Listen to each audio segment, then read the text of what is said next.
이제 전쟁의 룰은 한국이 정합니다. 군사 보고서에는 감정이 없습니다. 오직 차가운 결과만이 존재할 뿐이죠. 하지만 그날 미 펜타곤에 올라온 전 세계를 뒤흔든 그 보고서는 달랐습니다. 단 한 줄의 숫자가 100년간 지켜온 전쟁의 상식을 정면으로 부수고 있었기 때문입니다. 1회 요격 비용 단돈 2,000원. 전문가들은 본능적으로 계산기를 다시 두드릴 수밖에 없었습니다. 이 숫자가 사실이라면 이제 전쟁은 화력 싸움이 아니라 돈이 먼저 마르는 쪽이 죽는 잔인한 파산 게임이 시작됐다는 뜻이기 때문입니다. 고작 드론 한 대 맞겠다고 수십억을 허공에 태우며 천조국 미국과 유럽조차 불가능하다며 두 손 두 발 다 들었던 절망의 영역. 그런데 모두가 포기하고 돌아선 바로 그 지점에서 대한민국이라는 이름이 전 세계를 멈춰 세웁니다. 압도적인 기술로 전쟁의 룰 자체를 바꿔버린 나라. 지금 세계는 공포와 경외 섞인 눈으로 묻고 있습니다. 한국, 당신들 대체 무슨 짓을 한 겁니까? 그 전에 잠깐 1초 만에 누를 수 있는 좋아요 버튼을 꾹 눌러주시면 영상 제작에 아주 큰 힘이 됩니다. 그럼 바로 시작하겠습니다. 경보음이 울렸습니다. 레이더에 뭔가 잡힌다. 북서쪽 5km. 뭐야, 미사일이야? 아닙니다. 소형 비행체. 드론으로 추정됩니다. 몇 대야? 세대 아니 잠깐만요. 5대 아니 계속 늘어나고 있습니다. 사우디아라비아 아람코 석유 시설. 세계 원유 공급의 심장이라 불리던 곳이었습니다. 그날 새벽 그곳은 지옥으로 변했죠. 요격 시스템 가동해. 가동 중입니다. 그런데 표적이 너무 많습니다. 뭐라고? 10대, 20대, 지금 30대 넘었습니다. 말도 안 돼. 그게 다 어디서 온 거야? 방공 담당자의 목소리가 떨리기 시작했습니다. 레이더 화면에는 작은 점들이 벌떼처럼 몰려오고 있었죠. 패트리엇 미사일 발사대가 돌아갔습니다. 한 발, 두 발, 세 발. 하늘에서 폭발이 일어났습니다. 몇 대가 떨어졌죠. 하지만 나머지는 그대로 날아왔습니다. 안 돼! 다 못 막아! 뭘 어떻게 하라고? 미사일이 부족해. 대피해! 모두 대피해! 그리고 첫 번째 폭발이 터졌습니다. 쾅! 정유탑 하나가 불길에 휩싸였습니다. 검은 연기가 하늘로 치솟았죠. 두 번째 폭발, 세 번째 폭발. 연쇄적으로 터져나갔습니다. 시설 전체가 불바다가 됐습니다. 여기 통제실, 응답하라, 통제실. 대답이 없었습니다. 제2구역 대원들, 상황 보고해라. 역시 대답이 없었죠. 예발. 누구 없어? 무정의에서는 지직거리는 잡음만 흘러나왔습니다. 그리고 마지막으로 한마디가 들렸죠. 여긴 끝났어.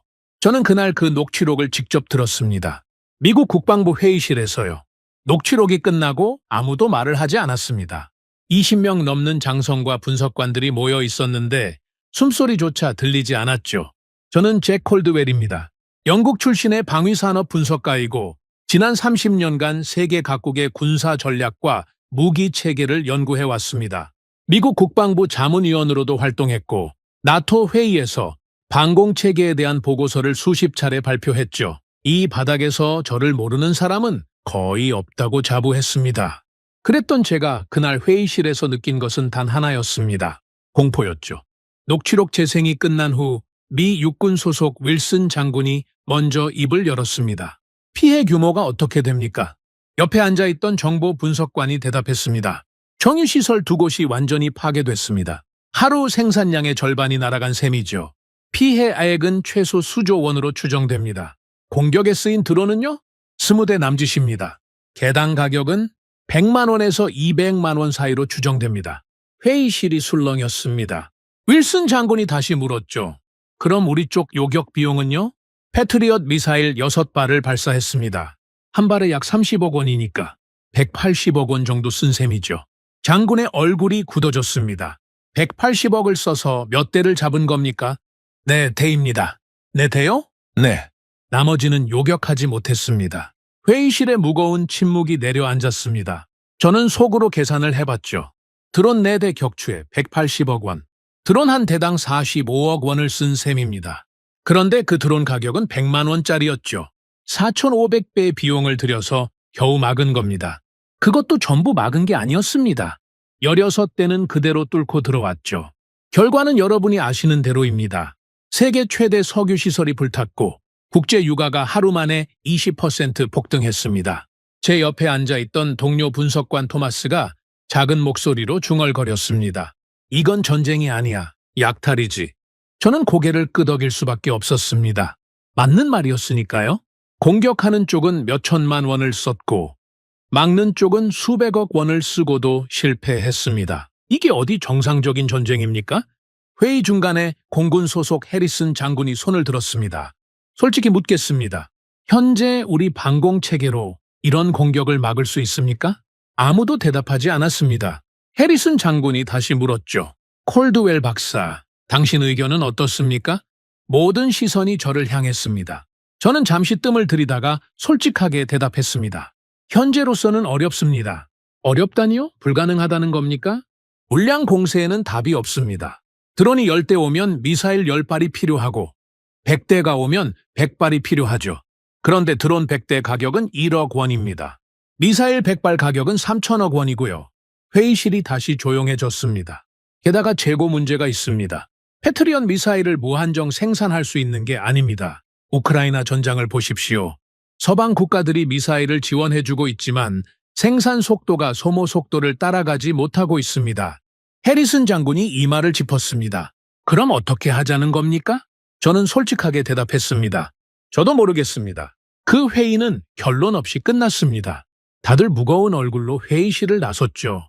저도 마찬가지였습니다. 복도에서 토마스가 제 옆으로 다가왔습니다. 잭, 솔직히 말해봐요. 답이 있긴 합니까? 저는 한숨을 쉬었습니다. 내가 아는 범위 내에서는 없어요. 그럼 우리가 30년간 뭘 한 겁니까? 이런 상황을 대비 못했다는 거잖아요. 할 말이 없었습니다. 사실이었으니까요. 그 후로도 비슷한 회의가 몇 번 더 있었습니다. 우크라이나 전황이 논의될 때마다 같은 문제가 반복됐죠. 러시아가 이란제 드론을 쏟아부었고 우크라이나는 서방에서 받은 미사일로 막아야 했습니다. 어느 회의에서 한 장교가 보고했습니다. 지난 한 달간 우크라이나가 요격에 사용한 미사일 비용이 2조 원을 넘었습니다.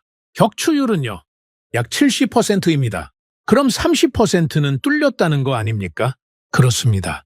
그리고 뚫린 30%가 발전소와 변전소를 파괴했습니다. 지금 키이우 시민들은 하루에 몇 시간밖에 전기를 못 씁니다. 저는 그 보고를 들으면서 절망감을 느꼈습니다.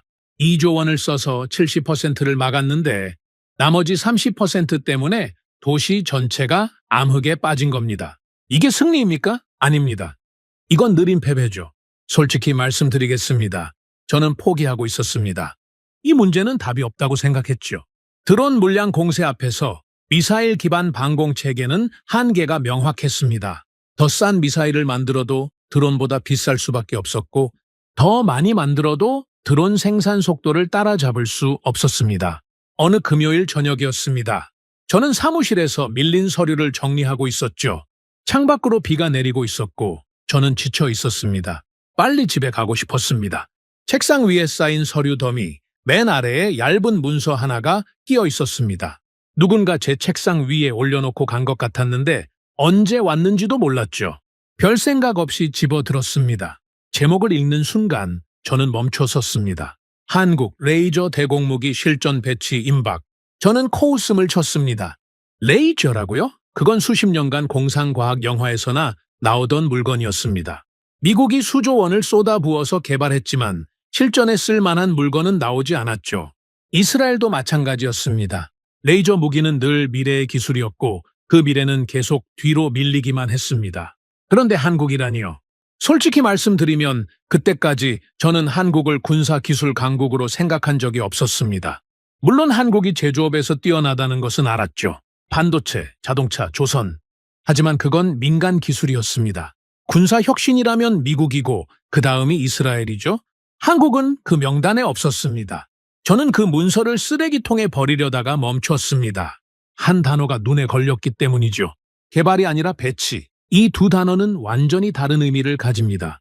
개발은 언제든 실패할 수 있습니다. 실험은 언제든 중단될 수 있죠. 하지만 배치는 다릅니다. 실제로 작동하는 물건이 있고 그것을 현장에 투입할 준비가 됐다는 뜻입니다. 저는 문서를 다시 집어들었습니다. 처음부터 천천히 읽어 내려갔죠. 읽으면 읽을수록 이상했습니다. 틀린 부분을 찾으려고 했는데 찾을 수가 없었습니다. 그날 밤 저는 잠을 잘 수가 없었습니다. 머릿속에서 같은 질문이 계속 맴돌았죠. 한국이라고? 미국도 못한 걸 한국이. 말이 안 됐습니다. 그래서 더 알고 싶어졌습니다. 월요일 아침 저는 출근하자마자 토마스를 찾아갔습니다. 토마스, 한국 레이저 무기 관련 자료 있습니까? 토마스가 커피잔을 내려놓으며 이상하다는 표정을 지었습니다. 한국이요? 갑자기 왜요? 금요일에 책상 위에 문서가 하나 있었어요. 누가 놓고 갔는지 모르겠는데 한국이 레이저 대공 무기를 실전 배치한다는 내용이었습니다. 토마스가 피식 웃었습니다. 레이저요? 잭, 그거 매년 나오는 소식 아닙니까? 미국도 10년째 개발 중이고 이스라엘도 마찬가지고 레이저 무기는 늘 내년에 완성된다고 하죠. 그리고 그 내년은 절대 안 옵니다. 저도 그렇게 생각했습니다. 사실 레이저 무기의 역사는 실패의 역사였죠. 미국은 1980년대부터 레이저 무기를 개발해왔습니다. 레이건 대통령 시절 스타워즈 계획이라고 들어보셨을 겁니다. 우주에서 레이저로 소련 미사일을 격추하겠다는 야심찬 프로젝트였죠. 결과가 어땠는지 아십니까? 수조 원을 쓰고 아무것도 못 만들었습니다. 그 후로도 미국은 계속 시도했습니다. 보잉 738로 레이저를 탑재한 공중 레이저 시스템이라는 것도 만들었죠. 비행기에서 미사일을 격추한다는 개념이었습니다. 2010년에 실제로 시험 발사에 성공했다고 대대적으로 발표했죠. 그런데 어떻게 됐는지 아십니까? 2년 후에 프로젝트가 취소됐습니다. 비용이 너무 많이 들고 실전에서 쓸 수 없다는 결론이 났기 때문이죠. 이스라엘도 마찬가지였습니다. 아이언빔이라는 레이저 방공 시스템을 개발한다고 몇 년째 떠들고 있었죠.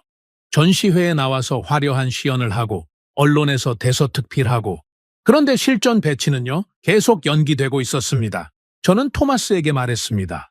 나도 알아요. 레이저는 늘 쇼였죠.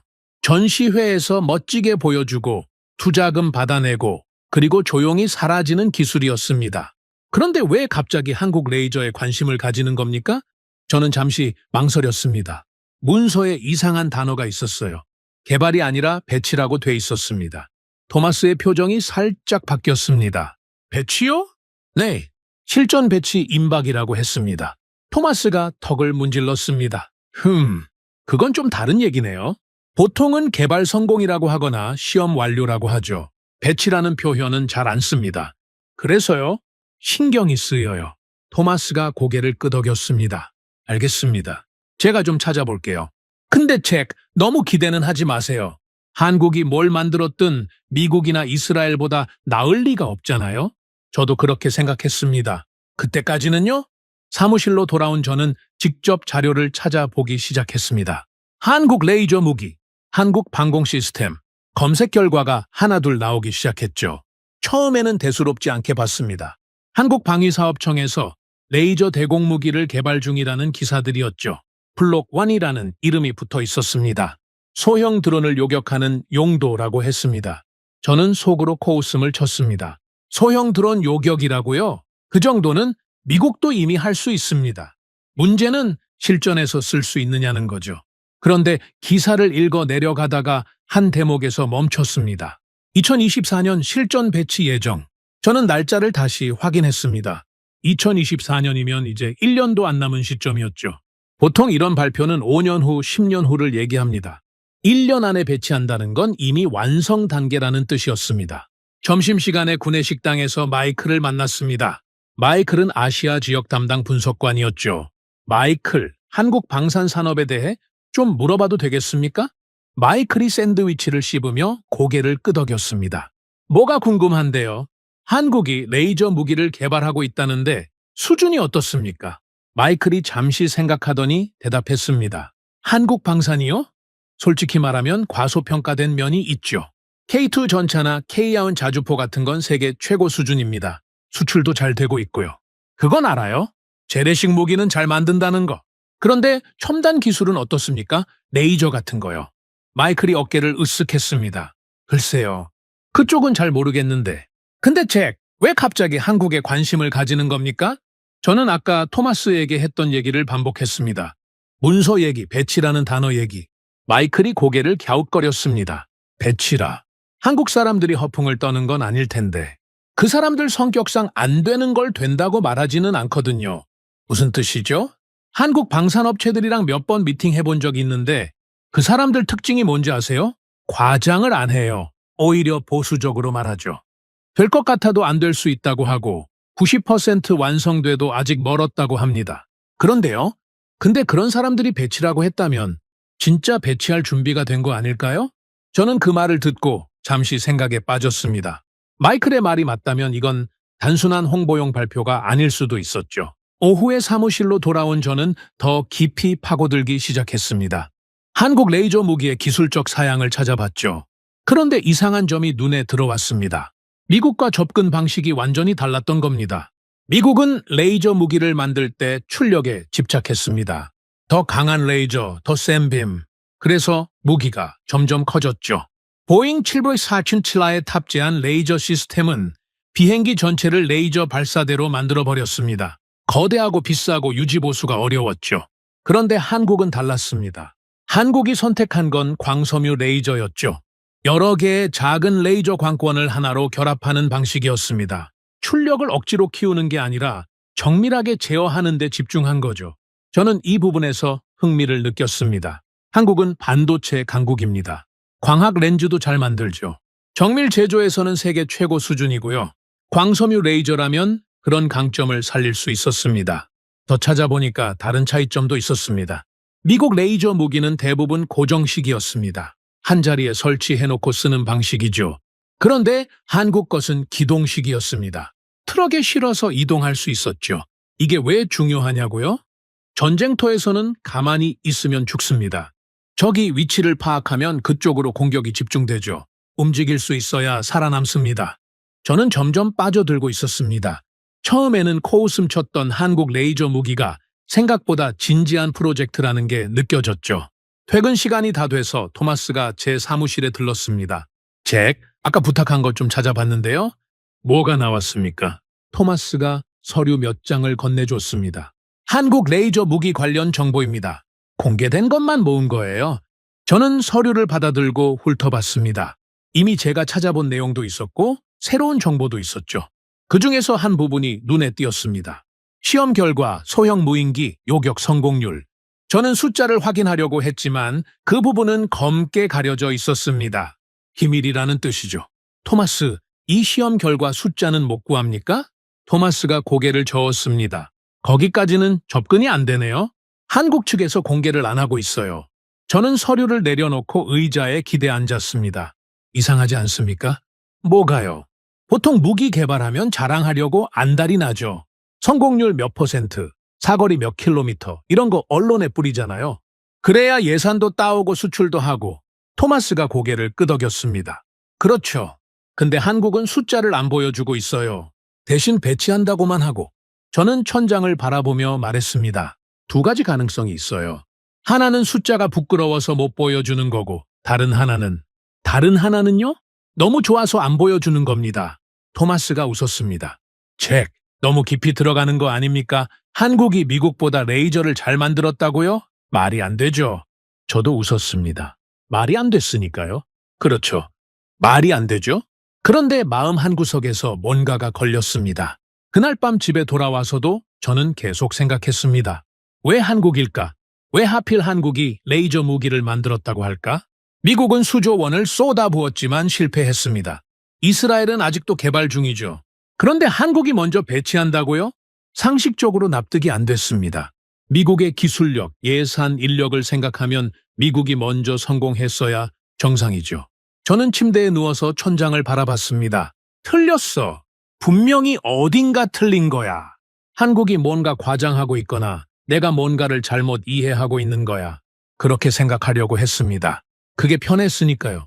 30년간 믿어온 상식을 뒤집는 것보다는 한국이 틀렸다고 생각하는 게 훨씬 쉬웠죠. 그런데 이상하게도 잠이 오지 않았습니다. 배치라는 단어가 머릿속에서 떠나지 않았죠. 개발도 아니고 시험도 아니고 배치. 실제로 군대에 넣어서 쓰겠다는 뜻입니다. 한국 사람들이 바보는 아닐 겁니다. 안 되는 걸 된다고 발표했다가 망신당하면 그 피해가 얼마나 크겠습니까? 국가 신뢰도가 바닥으로 떨어지죠. 그런데도 배치라고 했습니다. 저는 새벽 3시가 넘어서야 겨우 잠이 들었습니다. 그리고 꿈속에서도 그 단어가 맴돌았죠. 배치, 배치, 배치. 다음 날 아침 저는 출근하자마자 결심했습니다. 직접 확인해보자고요. 틀렸다는 걸 증명하고 싶었습니다. 한국 레이저 무기가 또 하나의 쇼에 불과하다는 걸 확인하고 싶었죠. 그래야 마음이 편해질 것 같았습니다. 저는 한국방위사업청에 공식 문의를 넣었습니다. 레이저 대공무기 프로젝트에 대한 자료를 요청했죠. 미국 국방부 자문위원 자격으로요. 그리고 기다렸습니다. 답변이 오는데 2주가 걸렸습니다. 그 2주 동안 저는 다른 일에 집중하려고 했지만 쉽지 않았죠. 자꾸 한국 레이저 무기 생각이 났습니다. 드디어 답변이 왔습니다. 한국 측에서 보내온 공식 자료였죠. 저는 떨리는 손으로 파일을 열었습니다. 첫 페이지에는 레이저 무기의 개요가 적혀 있었습니다. 제가 이미 알고 있던 내용이었죠. 광섬유 레이저, 기동식 플랫폼, 소형 드론 요격용. 두 번째 페이지를 넘겼습니다. 세 번째 페이지, 네 번째 페이지, 그리고 다섯 번째 페이지에서 저는 멈췄습니다. 발사 비용이라는 항목이 있었습니다. 레이저를 한번 쏘는데 드는 비용이죠. 숫자를 확인하는 순간 저는 눈을 의심했습니다. 뭐라고? 저도 모르게 소리가 나왔습니다. 다시 읽었습니다. 숫자가 바뀌지 않았죠. 저는 계산기를 꺼냈습니다. 그리고 패트리엇 미사일 가격과 비교해봤습니다. 계산 결과를 보는 순간 제 손이 멈췄습니다. 이건 말도 안 돼. 산춘. 저는 그 숫자를 3번 확인했습니다. 4번, 5번. 숫자는 바뀌지 않았죠. 레이저 한 번 발사하는데 드는 비용이 2,000원이라고요? 패트리엇 미사일 한 발이 30억 원인데 레이저는 6,000원? 저는 계산기를 다시 두드렸습니다. 30억 나누기 2,000 결과는 150만이었죠. 패트리엇 미사일 한 발 가격으로 레이저를 150만 번 쏠 수 있다는 뜻이었습니다. 말이 안 됐습니다. 이건 무기가 아니라 계산 오류 같았죠. 저는 의자에서 일어나 창문 앞으로 걸어갔습니다. 머리를 식힐 필요가 있었죠. 바깥에는 워싱턴의 흐린 하늘이 펼쳐져 있었습니다. 저는 한참을 서서 생각했습니다. 이게 가능한가 진짜로? 숫자만 보면 혁명이었습니다. 하지만 숫자만으로는 부족했죠. 왜 이 숫자가 가능한지를 이해해야 했습니다. 그래야 믿을 수 있으니까요. 저는 다시 책상으로 돌아와 자료를 처음부터 읽기 시작했습니다. 이번에는 기술적인 부분을 집중적으로 파고들었죠. 오후에 토마스가 제 사무실에 들렀습니다. 잭 점심 안 먹어요? 벌써 2시인데. 저는 모니터에서 눈을 떼지 않고 대답했습니다. 나중에 먹을게요. 지금 좀 바빠서. 토마스가 제 어깨 너머로 화면을 들여다봤습니다. 뭘 그렇게 열심히 보는 거예요? 아직도 한국 레이저요? 네, 잭, 집착하는 거 아닙니까? 저는 그제야 토마스를 돌아봤습니다. 토마스, 이것 좀 보세요. 저는 화면에 띄워놓은 자료를 가리켰습니다. 미국 레이저 무기 개발 역사를 정리한 문서였죠. 미국이 레이저 무기를 처음 개발하기 시작한 게 언제인지 아십니까? 글쎄요, 80년대? 1960년대입니다. 60년이 넘었어요. 토마스가 의자를 끌어당겨 앉았습니다. 그래서요? 60년 동안 수조 원을 쏟아부었습니다. 결과가 뭔지 아세요? 실전 배치된 건 없죠. 맞습니다. 왜 그런지 아세요? 토마스가 어깨를 으쓱했습니다. 기술이 어려우니까요? 저는 고개를 저었습니다. 기술이 어려운 게 아니에요. 접근 방식이 틀렸던 겁니다. 저는 화면을 스크롤하며 설명하기 시작했습니다. 미국은 레이저 무기를 만들 때 한 가지에 집착했어요. 출력입니다. 더 강한 레이저, 더 센 빔. 적의 미사일을 한 방에 녹여버릴 수 있는 괴물 같은 무기를 원했죠. 그게 당연한 거 아닙니까? 무기는 강해야죠. 그렇게 생각하기 쉽죠. 그런데 문제가 뭔지 아세요? 출력을 높이려면 에너지가 많이 필요합니다. 에너지가 많이 필요하면 발전기가 커져요. 발전기가 커지면 냉각장치도 커집니다. 냉각장치가 커지면 전체 시스템이 거대해지죠. 저는 한 장의 사진을 띄웠습니다. 보잉 747 비행기 내부 사진이었죠. 이게 미국이 만든 공중 레이저 시스템입니다. 보잉 747 전보 제트기 전체를 레이저 발사대로 개조했어요. 비행기 안에 거대한 화학 레이저 장치를 집어넣은 겁니다. 토마스가 사진을 보며 혀를 찼습니다. 이건 뭐 비행기가 아니라 공장이네요. 맞습니다. 그리고 이게 얼마짜리인지 아세요? 얼마인데요? 개발비만 50억 달러입니다. 우리 돈으로 6조 원이 넘죠. 그리고 이게 실전에 쓰였습니까? 아니요. 왜요? 글쎄요, 왜죠? 저는 한숨을 쉬었습니다. 너무 크고, 너무 비싸고, 너무 유지하기 어려웠기 때문입니다. 비행기 한 대를 띄우는 데만 수십억이 들어요. 연료비, 정비비, 인건비. 그리고 이 비행기가 전장에서 격추당하면요. 6조 원이 하늘에서 떨어지는 겁니다. 토마스가 고개를 끄덕였습니다. 그래서 취소된 거군요. 네. 2012년에 프로젝트가 완전히 폐기됐습니다. 미국은 힘으로 밀어붙이려다가 실패한 거예요.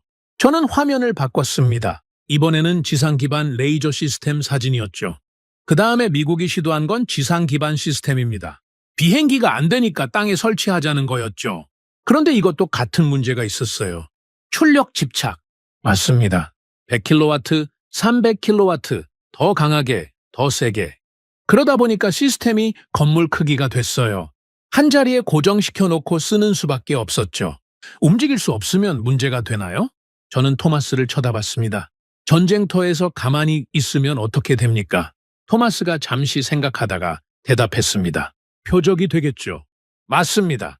적이 위치를 파악하면 그쪽으로 공격이 집중됩니다. 미사일이 날아오고 드론이 몰려오죠. 움직일 수 없는 무기는 결국 파괴당합니다. 저는 의자에 기대 앉으며 말했습니다. 미국은 60년 동안 같은 실수를 반복했어요. 더 크게, 더 강하게. 그게 답이라고 믿었죠. 그런데 그건 답이 아니었습니다. 토마스가 물었습니다. 그럼 한국은 뭐가 다른 건데요? 저는 피식 웃었습니다. 그게 흥미로운 부분입니다. 저는 한국 자료를 화면에 띄웠습니다. 한국은 처음부터 다른 질문을 던졌어요. 미국은 어떻게 하면 더 강한 레이저를 만들까를 고민했죠. 그런데 한국은 어떻게 하면 쓸 수 있는 레이저를 만들까를 고민한 겁니다. 쓸 수 있는 레이저요? 네? 실험실에서만 작동하는 게 아니라 진짜 전쟁터에서 쓸 수 있는 무기요. 그러려면 뭐가 필요하겠습니까? 토마스가 생각에 잠겼습니다. 작아야겠죠. 움직일 수 있어야 하고. 맞습니다. 그리고요? 싸야겠죠. 비싸면 많이 못 만드니까. 정확합니다. 한국은 그 두 가지에 집중했어요. 작고 싸고 움직일 수 있는 레이저. 저는 기술 문서를 띄웠습니다. 한국이 선택한 건 광섬유 레이저입니다. 들어보셨어요? 토마스가 고개를 저었습니다. 처음 듣는데요. 간단히 설명하면 이래요. 미국은 하나의 거대한 레이저 광원을 만들려고 했습니다. 출력을 높이려면 광원 자체가 커질 수밖에 없었죠. 그런데 한국은 다른 방식을 택했어요. 저는 손으로 모양을 만들며 설명했습니다. 작은 레이저 광원 여러 개를 만들어요. 그리고 그걸 하나로 결합하는 겁니다. 광섬유를 통해서요. 마치 실을 여러 가닥 꼬아서 밧줄을 만드는 것처럼요. 그게 가능해요? 가능합니다. 광섬유 기술이 발달하면서 가능해졌죠. 각각의 작은 레이저는 약하지만 여러 개를 정밀하게 결합하면 강한 레이저가 됩니다. 토마스가 고개를 갸웃거렸습니다. 그런데 그게 뭐가 좋은 건데요? 결국 출력은 비슷한 거 아닙니까? 아니요. 완전히 다릅니다. 저는 자리에서 일어나 화이트보드로 걸어갔습니다. 마커를 집어들고 그림을 그리기 시작했죠. 미국 방식은 이래요. 거대한 발정이, 거대한 냉각 장치, 거대한 레이저 광원, 이 모든 게 한 덩어리로 연결돼 있습니다. 하나가 고장나면 전체가 멈춰요. 저는 옆에 다른 그림을 그렸습니다. 한국 방식은 달라요. 작은 모듈 여러 개가 조합된 구조입니다. 하나가 고장나도 나머지가 작동해요. 수리도 쉽죠. 고장난 모듈만 빼고 새 걸 끼우면 됩니다. 토마스의 눈이 커졌습니다. 그러니까 레고 블록 같은 거네요? 비유가 적절합니다. 레고 블록처럼 조립하고 분해할 수 있어요. 그리고 가장 중요한 건 저는 마커로 동그라미를 그렸습니다. 크기가 작아집니다. 모듈화된 시스템은 공간을 적게 차지해요. 그래서 트럭 한 대에 실을 수 있게 된 겁니다. 트럭 한 대요? 네. 한국 레이저 무기는 일반 군용 트럭에 실립니다. 컨테이너 하나 크기예요. 어디든 이동할 수 있고 빠르게 배치할 수 있죠. 토마스가 감탄하며 말했습니다. 그건 확실히 다르네요. 미국 건 비행기에도 못 실었는데 한국 건 트럭에 실린다고요? 맞습니다. 그게 첫 번째 차이점이에요. 저는 다시 책상으로 돌아와 앉았습니다. 두 번째 차이점은 더 중요합니다. 한국이 왜 이걸 만들 수 있었느냐는 거예요. 왜요? 한국이 뭘 잘 만드는지 생각해 보세요. 토마스가 잠시 생각했습니다. 반도체요? 맞아요. 그리고요? 자동차? 배? 더 작은 거요. 스마트폰? 그것도 맞아요. 스마트폰에 뭐가 들어갑니까? 토마스가 손가락을 꼽았습니다. 칩, 센서, 카메라, 렌즈. 바로 그겁니다. 저는 모니터를 가리켰습니다. 광섬유 레이저를 만들려면 세 가지가 필요해요. 첫째, 고성능 반도체, 레이저 광원을 제어하는 칩이 필요하죠. 둘째, 정밀 광학 렌즈, 레이저 빔을 모으고 조준하는 데 필요합니다. 셋째, 정밀 제조 기술, 마이크로미터 단위로 부품을 조립할 수 있어야 해요. 토마스의 표정이 바뀌었습니다.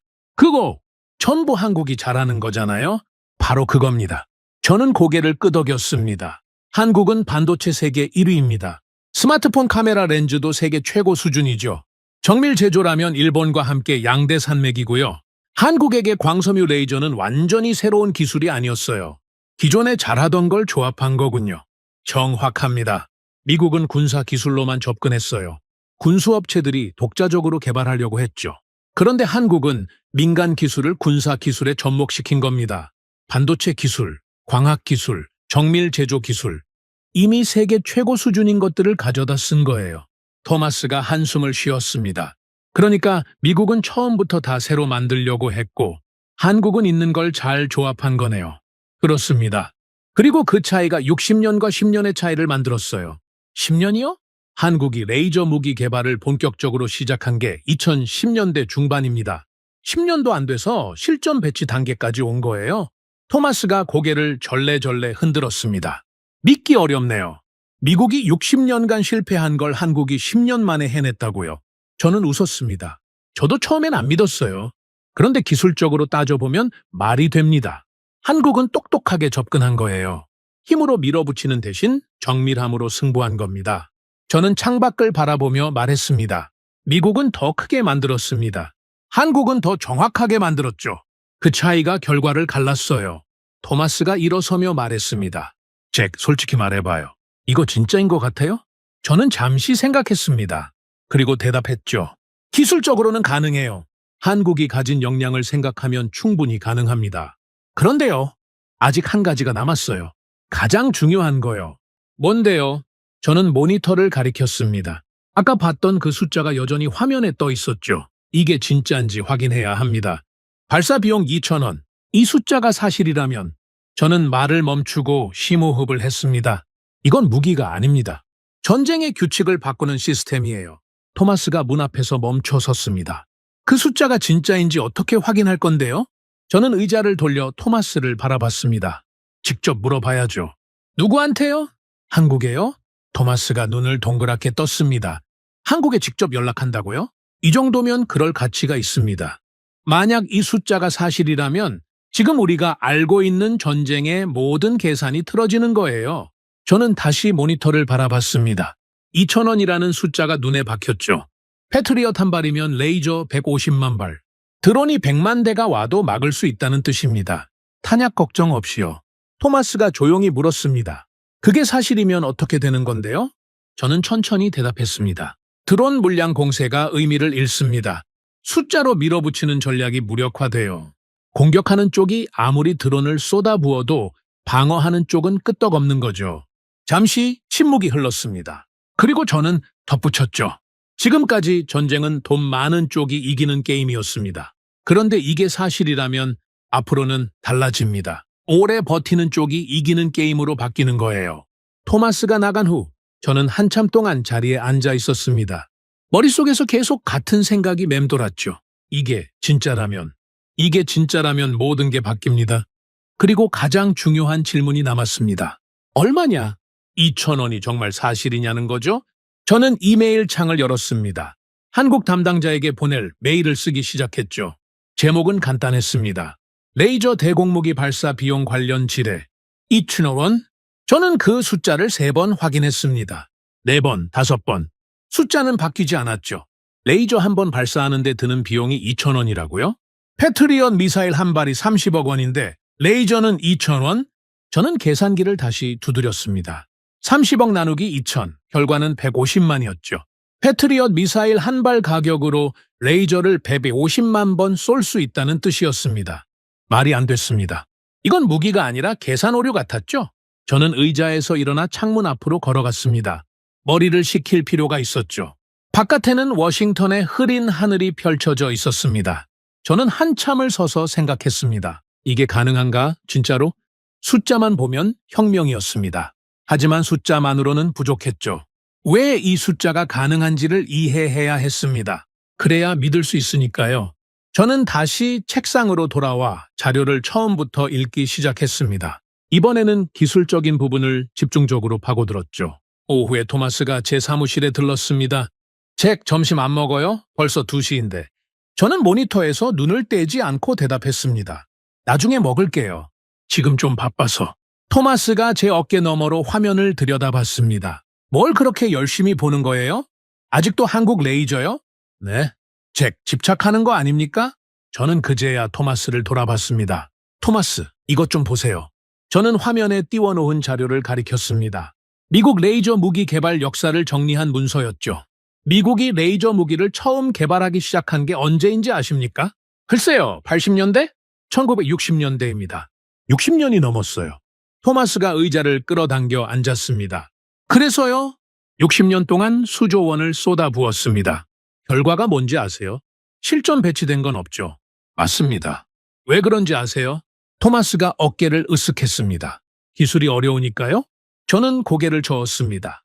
기술이 어려운 게 아니에요. 접근 방식이 틀렸던 겁니다. 저는 화면을 스크롤하며 설명하기 시작했습니다. 미국은 레이저 무기를 만들 때 한 가지에 집착했어요. 출력입니다. 더 강한 레이저, 더 센 빔. 적의 미사일을 한 방에 녹여버릴 수 있는 괴물 같은 무기를 원했죠. 그게 당연한 거 아닙니까? 무기는 강해야죠. 그렇게 생각하기 쉽죠. 그런데 문제가 뭔지 아세요? 출력을 높이려면 에너지가 많이 필요합니다. 에너지가 많이 필요하면 발전기가 커져요. 발전기가 커지면 냉각 장치도 커집니다. 냉각 장치가 커지면 전체 시스템이 거대해지죠. 저는 한 장의 사진을 띄웠습니다. 보잉 747 비행기 내부 사진이었죠. 이게 미국이 만든 공중 레이저 시스템입니다. 보잉 747 전보제트기 전체를 레이저 발사대로 개조했어요. 비행기 안에 거대한 화학 레이저 장치를 집어넣은 겁니다. 토마스가 사진을 보며 혀를 찼습니다. 이건 뭐 비행기가 아니라 공장이네요. 맞습니다. 그리고 이게 얼마짜린지 아세요? 얼만데요? 개발비만 50억 달러입니다. 우리 돈으로 6조 원이 넘죠. 그리고 이게 실전에 쓰였습니까? 아니요. 왜요? 글쎄요, 왜죠? 저는 한숨을 쉬었습니다. 너무 크고, 너무 비싸고, 너무 유지하기 어려웠기 때문입니다. 비행기 한 대를 띄우는 데만 수십억이 들어요. 연료비, 정비비, 인건비. 그리고 이 비행기가 전장에서 격추당하면요. 6조 원이 하늘에서 떨어지는 겁니다. 토마스가 고개를 끄덕였습니다. 그래서 취소된 거군요? 네. 2012년에 프로젝트가 완전히 폐기됐습니다. 미국은 힘으로 밀어붙이려다가 실패한 거예요. 저는 화면을 바꿨습니다. 이번에는 지상 기반 레이저 시스템 사진이었죠. 그 다음에 미국이 시도한 건 지상 기반 시스템입니다. 비행기가 안 되니까 땅에 설치하자는 거였죠. 그런데 이것도 같은 문제가 있었어요. 출력 집착. 맞습니다. 100kW, 300kW, 더 강하게, 더 세게. 그러다 보니까 시스템이 건물 크기가 됐어요. 한 자리에 고정시켜놓고 쓰는 수밖에 없었죠. 움직일 수 없으면 문제가 되나요? 저는 토마스를 쳐다봤습니다. 전쟁터에서 가만히 있으면 어떻게 됩니까? 토마스가 잠시 생각하다가 대답했습니다. 표적이 되겠죠. 맞습니다. 적이 위치를 파악하면 그쪽으로 공격이 집중됩니다. 미사일이 날아오고 드론이 몰려오죠. 움직일 수 없는 무기는 결국 파괴당합니다. 저는 의자에 기대 앉으며 말했습니다. 미국은 60년 동안 같은 실수를 반복했어요. 더 크게, 더 강하게. 그게 답이라고 믿었죠. 그런데 그건 답이 아니었습니다. 토마스가 물었습니다. 그럼 한국은 뭐가 다른 건데요? 저는 피식 웃었습니다. 그게 흥미로운 부분입니다. 저는 한국 자료를 화면에 띄웠습니다. 한국은 처음부터 다른 질문을 던졌어요. 미국은 어떻게 하면 더 강한 레이저를 만들까를 고민했죠. 그런데 한국은 어떻게 하면 쓸 수 있는 레이저를 만들까를 고민한 겁니다. 쓸 수 있는 레이저요? 네. 실험실에서만 작동하는 게 아니라 진짜 전쟁터에서 쓸 수 있는 무기요. 그러려면 뭐가 필요하겠습니까? 토마스가 생각에 잠겼습니다. 작아야겠죠. 움직일 수 있어야 하고. 맞습니다. 그리고요? 싸야겠죠. 비싸면 많이 못 만드니까. 정확합니다. 한국은 그 두 가지에 집중했어요. 작고 싸고 움직일 수 있는 레이저. 저는 기술 문서를 띄웠습니다. 한국이 선택한 건 광섬유 레이저입니다. 들어보셨어요? 토마스가 고개를 저었습니다. 처음 듣는데요. 간단히 설명하면 이래요. 미국은 하나의 거대한 레이저 광원을 만들려고 했습니다. 출력을 높이려면 광원 자체가 커질 수밖에 없었죠. 그런데 한국은 다른 방식을 택했어요. 저는 손으로 모양을 만들며 설명했습니다. 작은 레이저 광원 여러 개를 만들어요. 그리고 그걸 하나로 결합하는 겁니다. 광섬유를 통해서요. 마치 실을 여러 가닥 꼬아서 밧줄을 만드는 것처럼요. 그게 가능해요? 가능합니다. 광섬유 기술이 발달하면서 가능해졌죠. 각각의 작은 레이저는 약하지만 여러 개를 정밀하게 결합하면 강한 레이저가 됩니다. 토마스가 고개를 갸웃거렸습니다. 그런데 그게 뭐가 좋은 건데요? 결국 출력은 비슷한 거 아닙니까? 아니요. 완전히 다릅니다. 저는 자리에서 일어나 화이트보드로 걸어갔습니다. 마커를 집어들고 그림을 그리기 시작했죠. 미국 방식은 이래요. 거대한 발정이, 거대한 냉각장치, 거대한 레이저 광원, 이 모든 게 한 덩어리로 연결돼 있습니다. 하나가 고장나면 전체가 멈춰요. 저는 옆에 다른 그림을 그렸습니다. 한국 방식은 달라요. 작은 모듈 여러 개가 조합된 구조입니다. 하나가 고장나도 나머지가 작동해요. 수리도 쉽죠. 고장난 모듈만 빼고 새 걸 끼우면 됩니다. 토마스의 눈이 커졌습니다. 그러니까 레고 블록 같은 거네요? 비유가 적절합니다. 레고 블록처럼 조립하고 분해할 수 있어요. 그리고 가장 중요한 건 저는 마커로 동그라미를 그렸습니다. 크기가 작아집니다. 모듈화된 시스템은 공간을 적게 차지해요. 그래서 트럭 한 대에 실을 수 있게 된 겁니다. 트럭 한 대요? 네. 한국 레이저 무기는 일반 군용 트럭에 실립니다. 컨테이너 하나 크기예요. 어디든 이동할 수 있고 빠르게 배치할 수 있죠. 토마스가 감탄하며 말했습니다. 그건 확실히 다르네요. 미국 건 비행기에도 못 실었는데 한국 건 트럭에 실린다고요? 맞습니다. 그게 첫 번째 차이점이에요. 저는 다시 책상으로 돌아와 앉았습니다. 두 번째 차이점은 더 중요합니다. 한국이 왜 이걸 만들 수 있었느냐는 거예요. 왜요? 한국이 뭘 잘 만드는지 생각해 보세요. 토마스가 잠시 생각했습니다. 반도체요? 맞아요. 그리고요? 자동차, 배? 더 작은 거요. 스마트폰? 그것도 맞아요. 스마트폰에 뭐가 들어갑니까? 토마스가 손가락을 꼽았습니다. 칩, 센서, 카메라 렌즈. 바로 그겁니다. 저는 모니터를 가리켰습니다.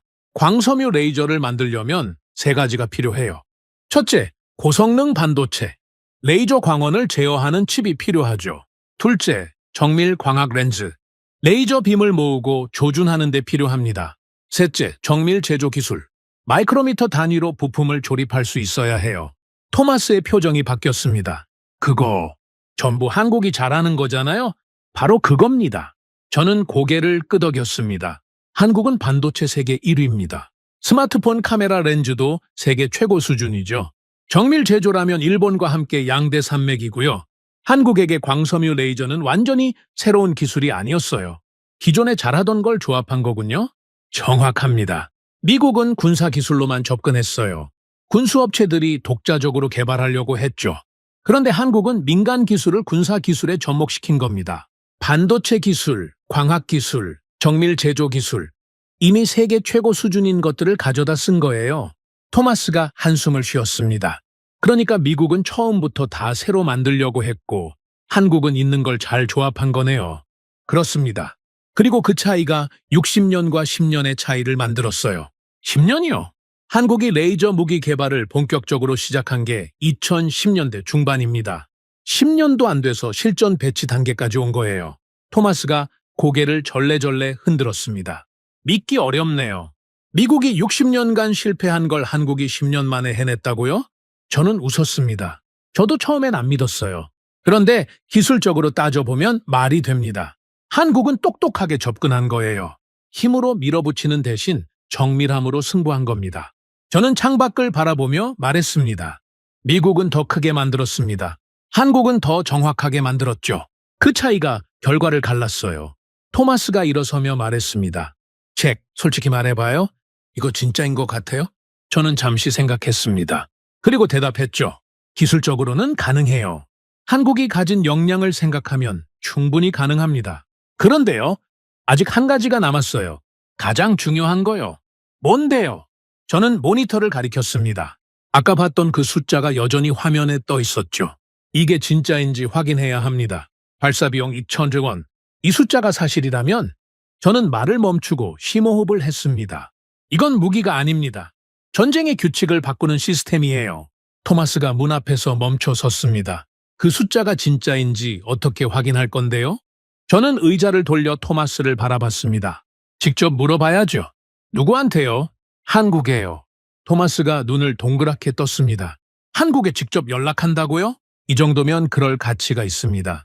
만약 이 숫자가 사실이라면 지금 우리가 알고 있는 전쟁의 모든 계산이 틀어지는 거예요. 저는 다시 모니터를 바라봤습니다. 2,000원이라는 숫자가 눈에 박혔죠. 패트리엇 한 발이면 레이저 150만 발, 드론이 100만 대가 와도 막을 수 있다는 뜻입니다. 탄약 걱정 없이요. 토마스가 조용히 물었습니다. 그게 사실이면 어떻게 되는 건데요? 저는 천천히 대답했습니다. 드론 물량 공세가 의미를 잃습니다. 숫자로 밀어붙이는 전략이 무력화돼요. 공격하는 쪽이 아무리 드론을 쏟아부어도 방어하는 쪽은 끄떡없는 거죠. 잠시 침묵이 흘렀습니다. 그리고 저는 덧붙였죠. 지금까지 전쟁은 돈 많은 쪽이 이기는 게임이었습니다.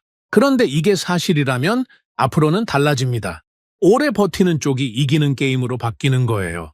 토마스가 나간 후 저는 한참 동안 자리에 앉아 있었습니다. 머릿속에서 계속 같은 생각이 맴돌았죠. 이게 진짜라면 모든 게 바뀝니다. 그리고 가장 중요한 질문이 남았습니다. 얼마냐? 2,000원이 정말 사실이냐는 거죠. 저는 이메일 창을 열었습니다. 한국 담당자에게 보낼 메일을 쓰기 시작했죠. 제목은 간단했습니다. 레이저 대공무기 발사 비용 관련 지뢰. 보고서를 쓰기 시작한 지 사흘째였습니다. 저는 한국 레이저 무기에 대한 자료를 파고들수록 더 깊은 충격에 빠져들었습니다. 처음에는 발사 비용 2,000원이라는 숫자가 가장 충격적이었죠. 하지만 자료를 분석하면 할수록 그건 시작에 불과하다는 걸 깨달았습니다. 그날 오후 저는 토마스와 마이크를 회의실로 불렀습니다. 브리핑을 하고 싶었거든요. 제 머릿속에 있는 생각들을 정리하려면 말로 꺼내봐야 했습니다. 둘 다 앉으세요. 좀 길어질 겁니다. 토마스와 마이클이 자리에 앉았습니다. 저는 화이트보드 앞에 섰죠. 여러분, 전쟁에서 가장 중요한 게 뭡니까? 마이클이 먼저 대답했습니다. 화력 아닙니까? 강한 무기로 적을 제압하는 거죠. 토마스가 고개를 저었습니다. 저는 정보라고 생각해요. 적의 위치를 알아야 공격할 수 있으니까. 저는 둘 다 틀렸다는 듯이 웃었습니다. 둘 다 중요하죠. 하지만 가장 중요한 건 따로 있습니다. 저는 화이트보드에 큰 글씨로 썼습니다. 지속성? 마이클이 고개를 갸웃거렸습니다. 지속성이요? 네. 전쟁은 순간의 승부가 아닙니다. 오래 버티는 쪽이 이기는 겁니다. 아무리 강한 무기가 있어도 탄약이 떨어지면 끝이에요. 아무리 좋은 정보가 있어도 병력이 지치면 소용없죠. 저는 화이트보드에 2개의 원을 그렸습니다. 여기 두 나라가 있다고 칩시다. 아국과 비국. A국은 미사일 1,000발을 가지고 있고 B국은 드론 10,000대를 가지고 있습니다. 토마스가 끼어들었습니다. 드론이 10배나 많네요. 맞습니다. B국이 드론을 쏟아 부으면 어떻게 됩니까? 마이클이 대답했습니다. A국이 미사일로 막아야죠. 그렇죠. 그런데 미사일 한 발로 드론 한 대를 막는다고 치면 A국은 1,000대밖에 못 막습니다. 나머지 9,000대는요? 회의실이 조용해졌습니다. 뚫립니다. 아국이 아무리 강해도 탄약이 떨어지는 순간 끝이에요. 이게 지금 세계가 직면한 현실입니다. 저는 화이트보드에 A국 1에 X 표시를 했습니다. 우크라이나가 그렇습니다. 서방에서 미사일을 지원받고 있지만 러시아 드론 물량을 감당하기 어렵죠. 막을수록 탄약이 줄어들고 탄약이 줄어들수록 불안해집니다. 토마스가 한숨을 쉬었습니다. 그건 알고 있어요. 그래서 답이 없다고 했잖아요. 그랬죠. 저도 그렇게 생각했습니다. 며칠 전까지는요. 저는 화이트보드에 새로운 원을 그렸습니다. 그리고 그 안에 한국이라고 썼죠. 한국 레이저 무기가 왜 혁명적인지 아십니까? 2,000원이라서? 아닙니다. 그건 결과일 뿐이에요. 저는 레이저 원 옆에 화살표를 그렸습니다. 진짜 중요한 건 이겁니다. 탄약이 없다는 거예요. 마이클이 눈을 크게 떴습니다. 탄약이 없다고요? 네? 레이저 무기는 전기로 작동합니다. 미사일처럼 발사체가 없어요. 화약도 없고 추진체도 없습니다. 쏘고 나면 사라지는 물리적인 탄약이 존재하지 않는 겁니다. 토마스가 천천히 고개를 끄덕였습니다. 그러니까 재고가 떨어질 일이 없다는 거죠? 정확합니다. 저는 화이트보드에 크게 썼습니다. 무한 단창, 발정이만 돌아가면 끝입니다. 전기가 공급되는 한 계속 쏠 수 있어요. 10번이든 100번이든 1000번이든. 탄약 걱정을 안 하는 방공 시스템이라니 이게 얼마나 미친 소리인지 아십니까? 마이클이 자리에서 몸을 앞으로 숙였습니다. 잠깐만요. 그러면 아까 그 시나리오에서 비국이 드론 10,000대를 보내도 막을 수 있습니다. 10만 대는요? 막을 수 있습니다. 100만 대는요? 저는 피식 웃었습니다. 이론적으로는 막을 수 있습니다. 물론 레이저 장비 숫자나 발사 속도에 따라 한계는 있겠지만 비용 측면에서는 아무 문제가 없어요. 100만 대를 막아도 전기요금 20억 원이면 됩니다.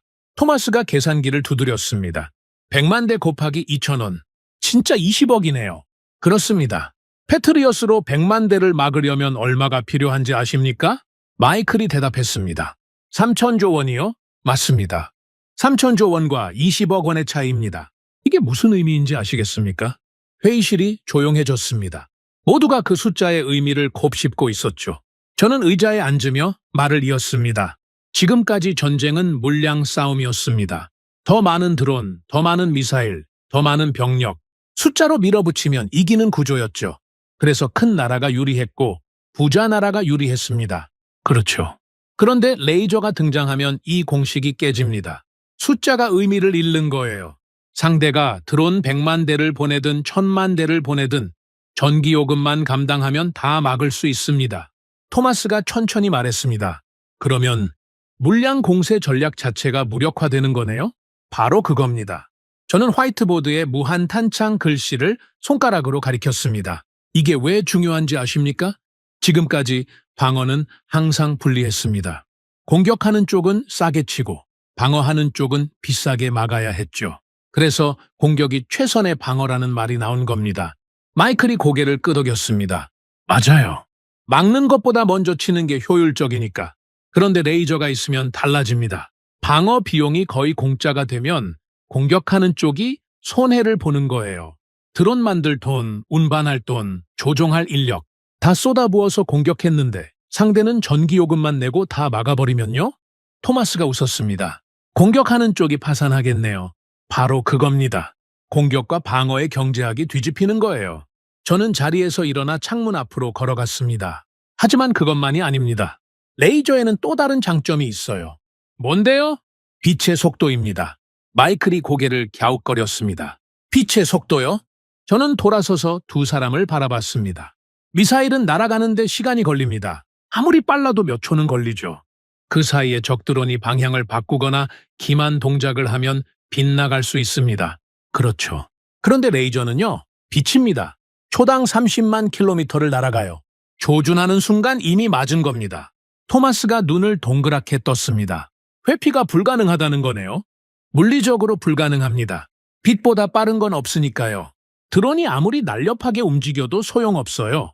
조준하면 끝입니다. 마이클이 감탄하며 말했습니다.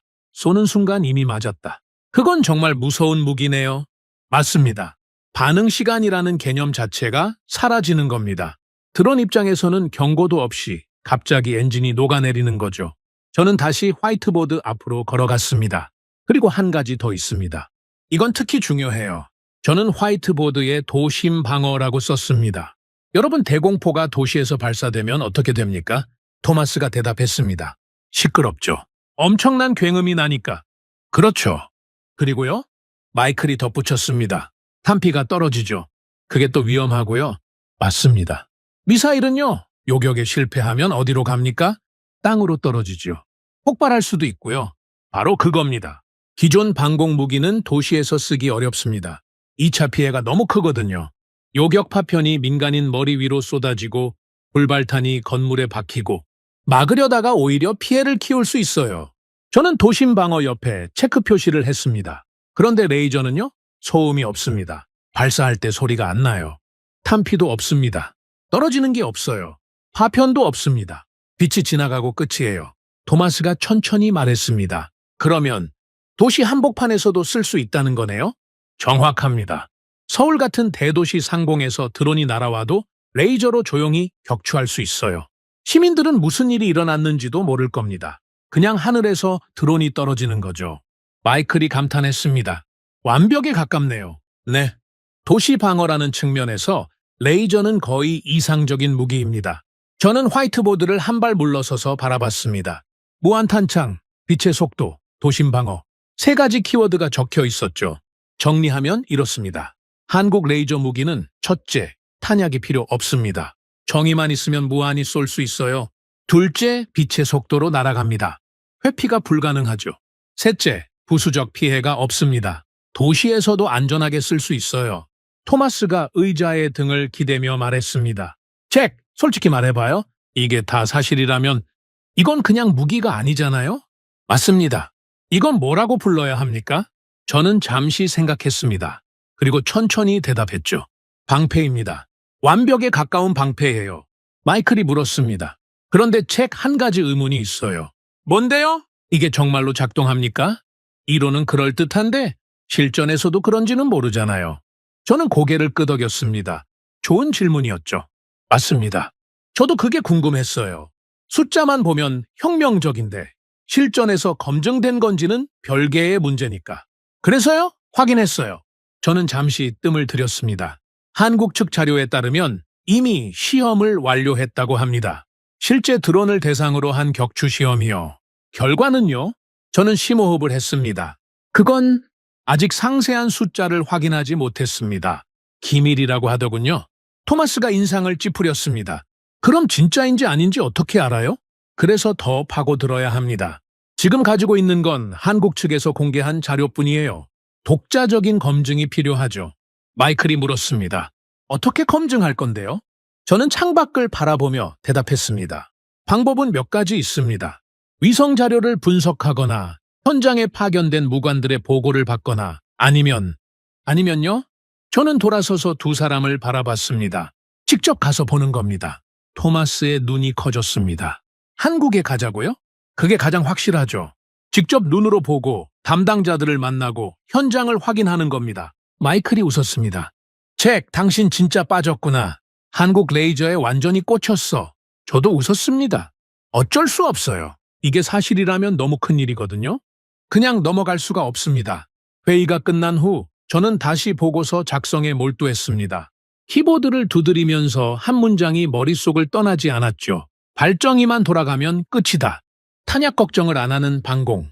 숫자로 밀어붙일 수 없는 방어. 빛의 속도로 날아가는 요격. 이건 방어가 아니었습니다. 이건 지배였습니다. 하늘을 지배하는 무기. 드론이 아무리 몰려와도 끄떡없는 방패. 저는 보고서의 마지막 문장을 썼습니다. 한국의 레이저 대공무기가 실전에서 검증된다면 이는 현대전의 패러다임을 근본적으로 바꿀 것이다.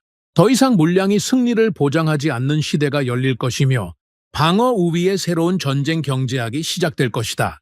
저는 키보드에서 손을 떼고 의자에 기대 앉았습니다. 그런데 한 가지가 마음에 걸렸습니다. 이게 정말 작동할까? 이론은 완벽했습니다. 숫자도 맞았죠. 하지만 전쟁은 이론대로 흘러가지 않습니다.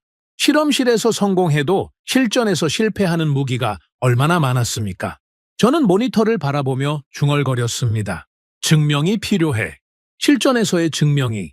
그리고 그 증명은 생각보다 빨리 찾아왔습니다.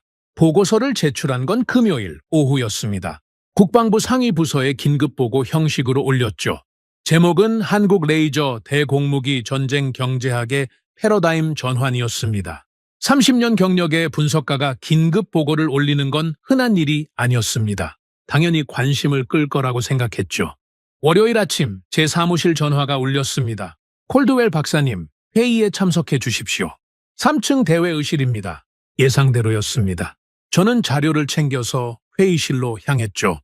회의실 문을 열고 들어가는 순간 분위기가 심상치 않다는 걸 느꼈습니다. 테이블에 앉아있는 사람들의 표정이 밝지 않았거든요. 국방부 차관보 밀러 씨가 먼저 입을 열었습니다. 콜드웰 박사 보고서 잘 읽었습니다. 감사합니다. 흥미로운 내용이더군요. 한국 레이저 무기가 전쟁을 바꿀 거라는 주장이요. 저는 고개를 끄덕였습니다. 네, 그렇게 분석했습니다. 밀러 차관보가 서류를 내려놓으며 말했습니다. 그런데 말입니다, 박사. 여기 계신 분들 중에 동의하지 않는 분들이 있어요. 저는 테이블을 둘러봤습니다. 군 장성 2명, 방산업체 임원으로 보이는 사람 3명, 그리고 정보 분석관 몇 명이 앉아 있었죠. 방산업체 임원 중 한 명이 먼저 말했습니다. 얼굴이 불그락푸르락했죠.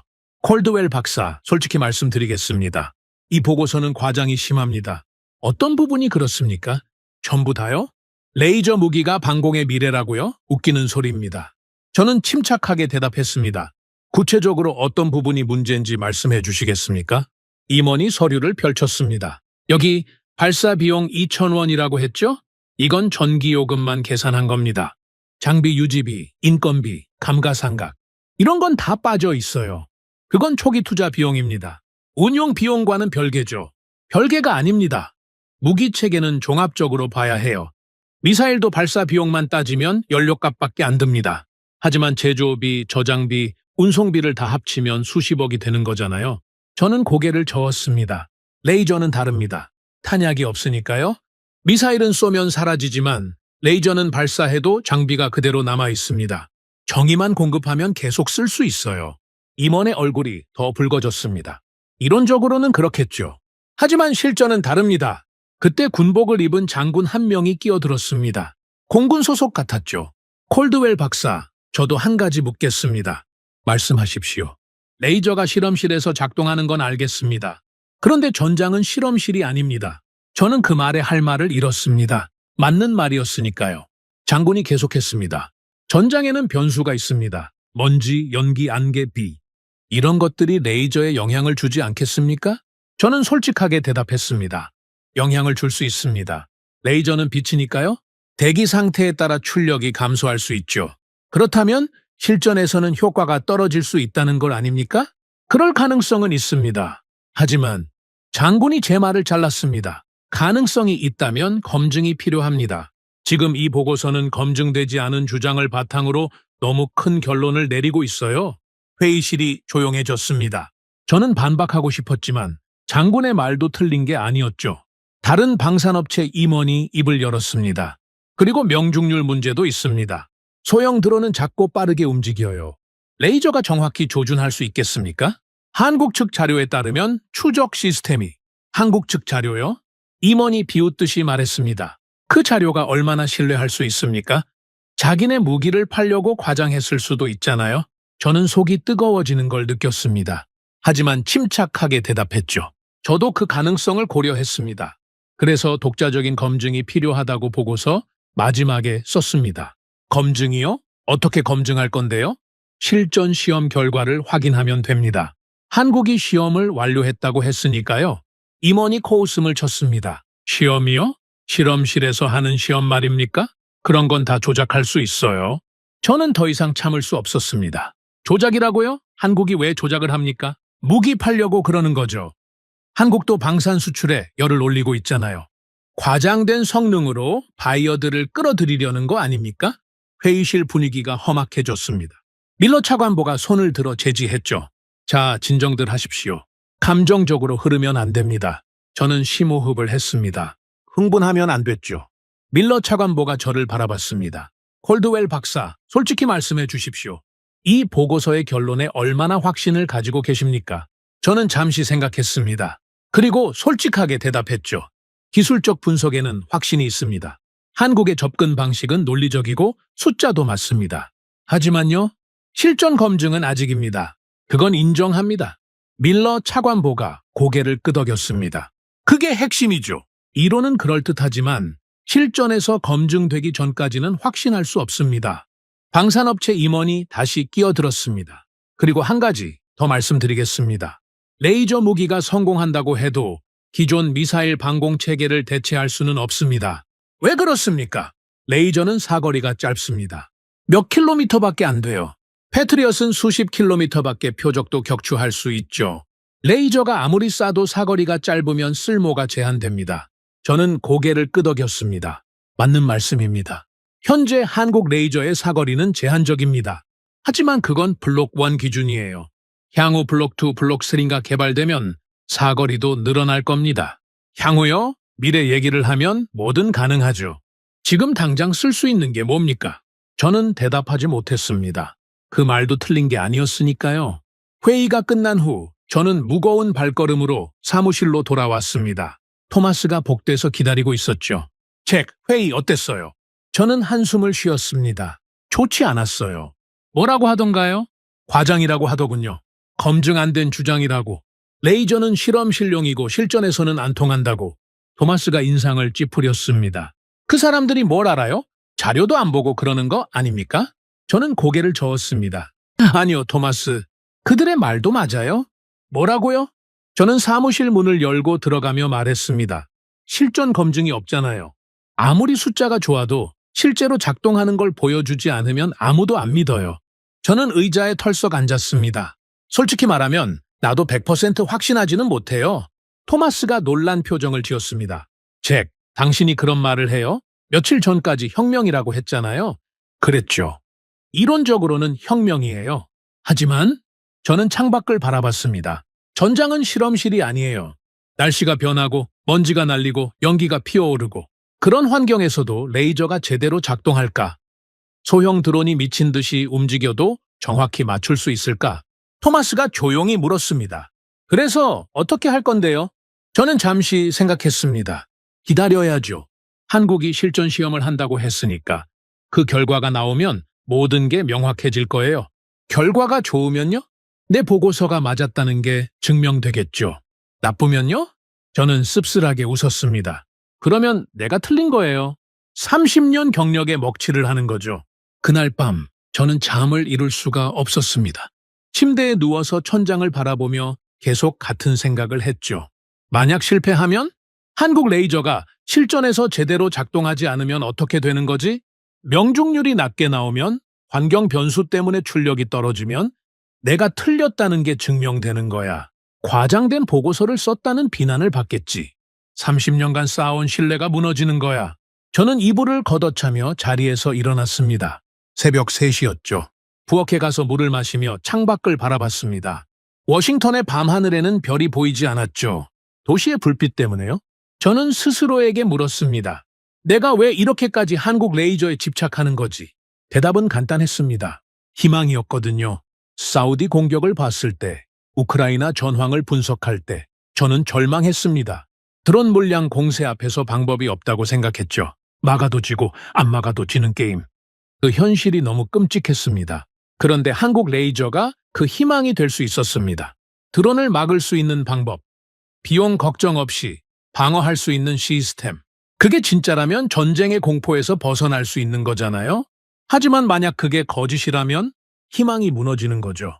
다시 절망으로 돌아가는 거예요. 저는 물컵을 내려놓으며 중얼거렸습니다. 예벌, 되어야 해. 그로부터 2주가 지났습니다. 저는 매일 뉴스를 확인하고 한국 관련 정보를 모으고 관계자들에게 연락을 돌렸습니다. 하지만 새로운 소식은 없었죠. 기다림의 시간이었습니다. 가장 힘든 시간이요. 그러던 어느 날 오후 제 이메일함에 새 메일이 도착했습니다. 발신자는 한국 관련 부서 담당자였죠. 제목은 간단했습니다. 실전 시험 일정 안내. 저는 심장이 멎는 것 같았습니다. 떨리는 손으로 메일을 열었죠. 콜드웰 박사님, 요청하셨던 정보를 전달드립니다. 레이저 대공무기 실전 시험이 다음 주에 예정되어 있습니다. 해외 관계자 참관이 허용되며 박사님도 초청 대상에 포함되셨습니다. 참석 여부를 알려주시기 바랍니다. 저는 메일을 3번 읽었습니다. 글자가 눈에 들어오지 않았거든요. 실전 시험, 참관 초청, 다음 주. 저는 바로 답장을 보냈습니다. 참석하겠습니다. 그리고 의자의 등을 기대며 심호흡을 했습니다. 이제 결과만 남았다. 성공하면 모든 게 바뀐다. 실패하면 끝이다. 저는 눈을 감았습니다. 심장이 빠르게 뛰고 있었죠. 다음 주, 한국. 모든 게 결정되는 순간이 다가오고 있었습니다. 인천공항에 도착한 건 이른 아침이었습니다. 비행기에서 내리는 순간 차가운 공기가 얼굴을 스쳤죠. 11월의 한국은 쌀쌀했습니다. 저는 코트킷을 세우며 입국장을 빠져나왔습니다. 마중 나온 사람이 있었습니다. 젊은 남성이었죠. 깔끔한 정장 차림이었습니다. 콜드웰 박사님이시죠? 멀리서 오시느라 고생하셨습니다. 감사합니다. 시험장까지 얼마나 걸립니까? 차로 2시간 정도입니다. 이동하시면서 쉬셔도 됩니다. 저는 고개를 저었습니다. 괜찮습니다. 잠이 안 올 것 같아요. 솔직한 말이었습니다. 비행기 안에서도 거의 못 잤거든요. 긴장돼서요? 검은색 승용차가 고속도로를 달렸습니다. 창밖으로 한국의 풍경이 스쳐 지나갔죠. 아파트 단지, 산, 논밭. 평화로운 풍경이었습니다. 하지만 제 마음은 평화롭지 않았죠. 오늘 모든 게 결정됩니다. 2시간 후 차가 시험장에 도착했습니다. 시험장은 넓은 평야 한가운데 있었습니다. 군사시설답게 철조망으로 둘러싸여 있었고 곳곳에 경비병이 서 있었죠. 저는 신분증을 제시하고 검문을 통과했습니다. 관람석으로 안내받았습니다. 이미 여러 사람이 앉아 있었죠. 군복을 입은 사람들, 정장 차림의 사람들, 다양한 국적의 얼굴이 보였습니다. 저는 빈자리를 찾아 앉았습니다. 옆에 앉은 사람이 먼저 말을 걸었죠. 미국에서 오셨습니까? 중동 억양이었습니다. 아랍계 남성이었죠? 네, 그렇습니다. 어디서 오셨습니까? 사우디아라비아에서 왔습니다. 저는 속으로 고개를 끄덕였습니다. 사우디라면 드론 공격을 직접 당한 나라였죠. 레이저 무기에 관심을 가질만 했습니다. 기대되십니까? 사우디 관계자가 물었습니다. 저는 솔직하게 대답했습니다. 기대 반, 걱정 반입니다. 왜 걱정하십니까? 실험실에서 되는 것과 실전에서 되는 건 다르니까요. 사우디 관계자가 고개를 끄덕였습니다. 맞는 말씀입니다. 저희도 그래서 직접 보러 온 겁니다. 잠시 후 안내 방송이 나왔습니다. 시험이 10분 후에 시작됩니다. 모든 관람자분들은 자리에 착석해 주시기 바랍니다. 저는 심호흡을 했습니다. 손에 땀이 났죠. 시험장 중앙에는 트럭 한 대가 서 있었습니다. 평범해 보이는 군용 트럭이었죠. 하지만 그 위에 장착된 장비가 달랐습니다. 레이저 발사 장치였습니다. 생각보다 작았습니다. 컨테이너 하나 크기 정도였죠. 미국의 거대한 레이저 시스템을 생각하면 믿기 어려울 정도로 컴팩트했습니다. 저건 정말 작동할까? 의심이 들었습니다. 하지만 곧 시험이 시작될 터였죠. 카운트다운이 시작됐습니다. 시험 개시 1분 전 관람석이 조용해졌습니다. 모두가 숨을 죽이고 있었죠. 저는 주먹을 꽉 쥐었습니다. 심장이 미친 듯이 뛰고 있었습니다. 시험 개시 30초 전, 저 멀리 하늘에서 뭔가가 나타났습니다. 작은 점들이었죠. 드론이었습니다. 표적 확인. 소형 무인기 다수 접근 중. 드론들이 빠르게 다가왔습니다. 하나, 둘, 셋. 세기가 어려울 정도로 많았죠. 열대는 넘어 보였습니다. 시험 개시. 그 순간이었습니다. 레이저 장치가 움직였습니다. 보신이 하늘을 향해 돌아갔죠. 저는 눈을 크게 뜨고 지켜봤습니다. 그런데 이상했습니다. 소리가 없었습니다. 미사일이 발사되면 엄청난 굉음이 나죠. 대공포가 발사되면 귀가 찢어질 것 같은 소리가 납니다. 그런데 레이저는 아무 소리도 내지 않았습니다. 섬광도 없었습니다. 저는 무의식적으로 눈을 찡그렸습니다. 뭔가 번쩍할 거라고 예상했거든요. 하지만 아무것도 보이지 않았습니다. 레이저는 보이지 않는 빛이었죠? 그리고 드론이 떨어졌습니다. 첫 번째 드론이 갑자기 균형을 잃었습니다. 흔들리더니 곧바로 추락했죠. 연기도 없었습니다. 폭발도 없었습니다. 그냥 힘없이 떨어지는 것처럼 보였습니다. 두 번째 드론도 같았습니다. 날고 있다가 갑자기 추락했죠. 세 번째, 네 번째, 다섯 번째, 드론들이 연속으로 떨어졌습니다. 마치 보이지 않는 손이 하나씩 쥐어 던지는 것 같았죠. 관람석에서 누군가 중얼거렸습니다. 뭐야? 뭐가 어떻게 된 거야? 저도 같은 생각이었습니다. 너무 조용했거든요. 전쟁 무기치고는 너무 고요했습니다. 드론들이 계속 떨어졌습니다. 10대, 20대. 하늘에서 접근하던 드론들이 하나둘 사라져 갔죠. 저는 옆에 앉은 사우디 관계자를 쳐다봤습니다. 그의 입이 벌어져 있었죠. 저게 진짜입니까? 저도 대답할 수가 없었습니다. 눈앞에서 벌어지는 일이 믿기지 않았거든요. 시험이 끝났습니다. 시험 종료, 결과 집계 중, 관람석에 정적이 흘렀습니다. 아무도 말을 하지 않았죠. 모두가 방금 본 것을 소화하느라 바빴습니다. 잠시 후 결과가 발표됐습니다. 표적 무인기 24대, 격추 24대, 명중률 100%. 저는 귀를 의심했습니다. 100%? 24대 전부를 맞췄다고요? 한 대도 놓치지 않았다고요? 옆에서 사우디 관계자가 숨을 몰아쉬었습니다. 이건 말도 안 돼요? 저도 같은 생각이었습니다. 명중률 100%라니. 그것도 소형 드론을 상대로. 소형 드론은 작고 빠릅니다. 불규칙하게 움직이죠. 기존 방공 무기로는 맞추기가 극도로 어렵습니다. 아이언돔도 소형 드론 격추율은 70% 정도밖에 안 된다고 했죠. 그런데 100%라고요? 저는 자리에서 일어났습니다. 가까이서 보고 싶었거든요. 시험장 쪽으로 걸어갔습니다. 격추된 드론 잔해가 널려 있었습니다. 저는 허락을 받고 잔해 하나를 집어들었죠. 드론의 엔진 부분이 녹아 있었습니다. 플라스틱이 흐물흐물하게 변형돼 있었고 금속 부품은 검게 그을려 있었죠. 레이저가 엔진을 직접 타격한 게 분명했습니다. 정확하게 가장 취약한 부분을요.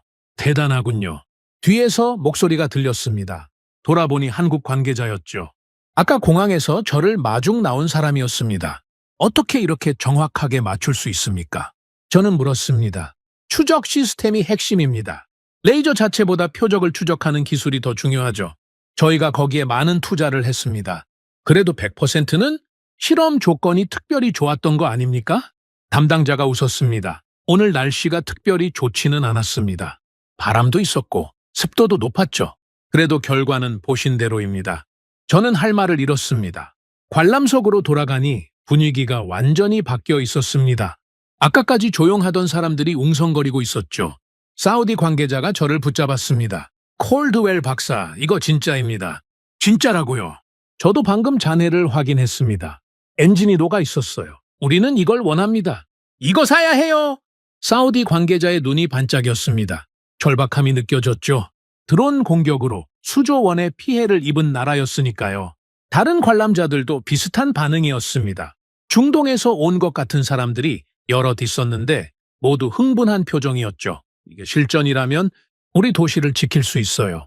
드론 공격을 더 이상 두려워하지 않아도 되는 거 아닙니까? 저는 그 반응들을 보면서 묘한 감정을 느꼈습니다. 이 사람들은 절박하구나. 드론 공격의 공포를 직접 겪은 사람들이었죠. 그들에게 레이저 무기는 단순한 신기술이 아니었습니다. 생존의 문제였습니다. 시험이 끝난 후 간단한 브리핑이 있었습니다. 한국 측 담당자가 단상에 올라 설명을 시작했죠. 오늘 시험 결과를 말씀드리겠습니다. 총 24대의 소형 무인기를 표적으로 삼았고 24대 전부 격추에 성공했습니다. 명중률 100%입니다.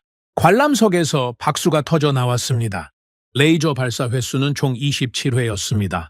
3회는 표적 확인을 위한 저출력 조사였고 실제 격추에 사용된 것은 24회입니다. 누군가 손을 들었습니다. 실패한 발사는 없었습니까? 없었습니다. 조준한 표적은 모두 격추했습니다. 또 다른 질문이 나왔습니다. 발사 강력은 어느 정도입니까? 평균 2초 미만입니다. 연속 발사가 가능합니다. 저는 그 숫자를 듣고 다시 한번 놀랐습니다. 2초마다 한 대씩 격추할 수 있다는 뜻이었죠. 분당 30대, 시간당 1800대. 드론이 아무리 몰려와도 막아낼 수 있는 속도였습니다. 브리핑이 끝나고 저는 한국 담당자에게 다가갔습니다. 잠깐 얘기할 수 있겠습니까? 담당자가 고개를 끄덕였습니다. 우리는 시험장 한쪽으로 걸어갔습니다. 저는 단도직입적으로 물었죠.